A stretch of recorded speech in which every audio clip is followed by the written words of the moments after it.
linebackers coach and inside receivers coach, the man whose name you all loved on Twitter, Chad Savage. Appreciate it, Katie. I got to be upset with Katie for putting me after Coach Ryan. That's a tough one to follow up on.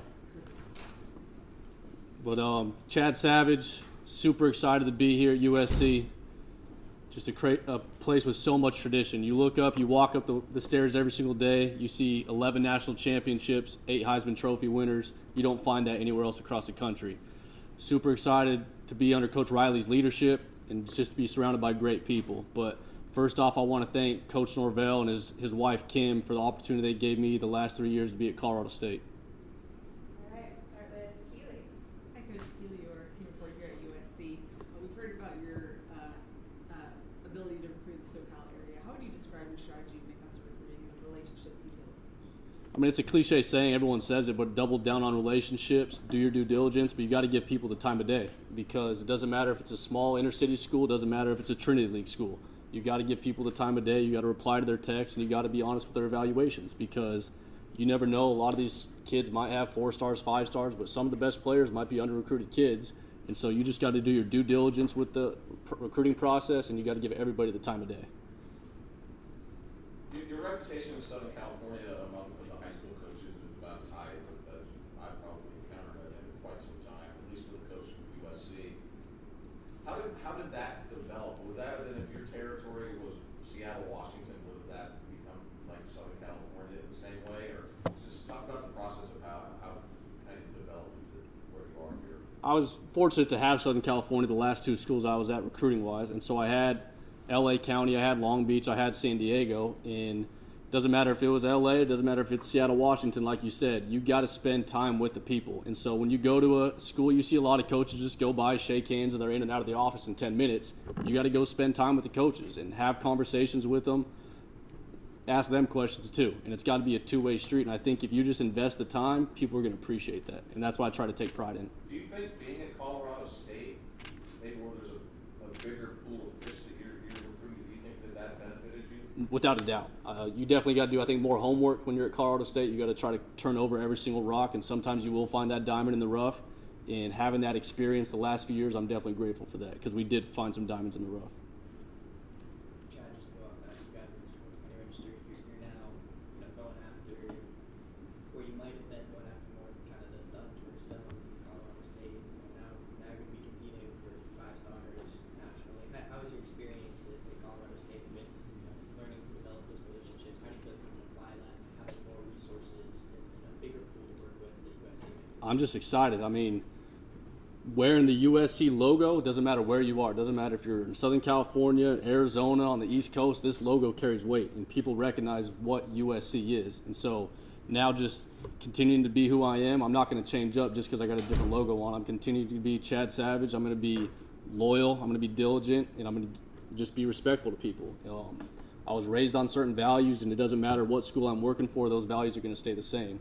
And so at Colorado State, like we talked about earlier with the previous question, we combed through every single school, and we were able to find some good prospects. I'm still going to continue to do the same thing at SC. Yeah, there's some guys that are going to have the high rankings. Great. But you might find a guy in the diamond in the rough in the inner city league, and if he's the best player, we're going to sign him.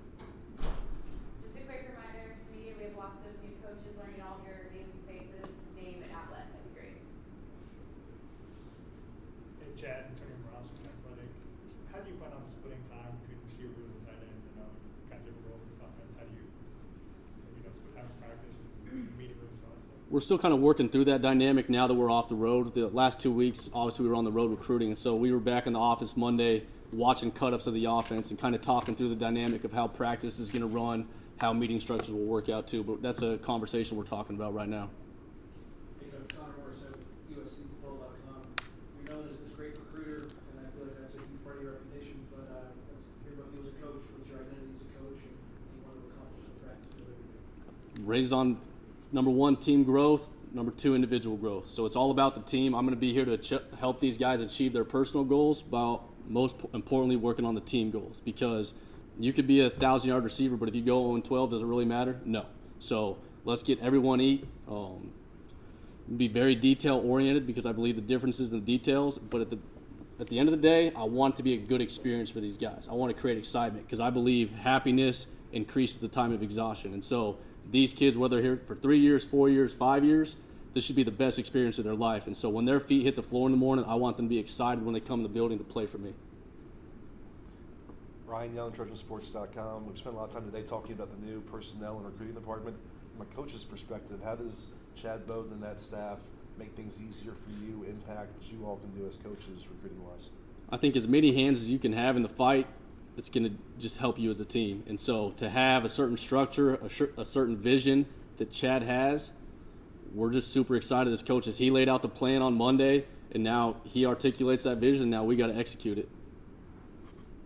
Benjamin Ware with LA Times. Chad, can you kind of talk about being a younger coach and what that perspective gives you in the Army coaching globally? I see myself as a self-starter. I see myself as a high-energy guy. And so being a younger guy, I can relate to these guys. I know what music they're listening to. Some of these inside jokes they might be making walking down the hallways, I might have heard it once or twice. But just being able to relate these guys to a personal level and being consistent with my energy and attitude every single day.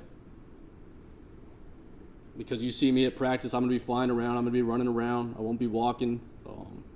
That's just who I am as a coach. And I think when you perform with high energy, energy is contagious. And so if you're a coach with high energy, it's going to wear off on your team and you're going to see what you want. Hey, Coach. Ryan Darren here with LAFB Network. Welcome to LA. Appreciate it. Thank you. You know, you probably met these guys maybe once or twice in recruiting, but this room you're inherited, super talented tight end room, plus the 10 receivers. The meeting you have had, can you talk on just kind of what you've seen from these guys so far and what you can have? Yeah, my first day on the job, I was able to meet with these guys, both the inside receiver group and the tight ends. It was a quick meeting, 5 minutes, and to be honest, that was the only meeting I had because after that I was on the road for 2 weeks. Saw the guys yesterday. A few guys are coming in here and there, but realistically, I just talked about the standard of the room, how we're going to operate, how we're going to do things, and we're going to set the standard high because that's what we're going to achieve, and this place has high standards. And so we're not just going to set the bar low. In our room, we're going to set the high standard, and we're going to go after it every single day. And we're going to carry ourselves like pros, and it's my job to take their talents to a level they can't take themselves.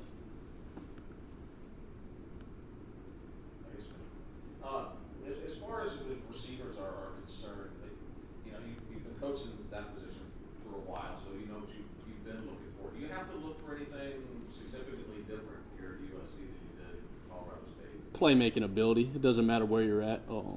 What kind of player is he with the ball in his hands? What kind of player is he when the ball's not in his hands? Is he a willing blocker? Does he have the attitude and demeanor to roll up his sleeves and get his hands dirty and be physical on the perimeter? But when the ball's coming his way, is he a versatile athlete? Can he run through the catch? All that stuff's the same. It just, this guy might be a little bit faster. He might be a little more fluid in the routes. And now we can recruit on a national level too.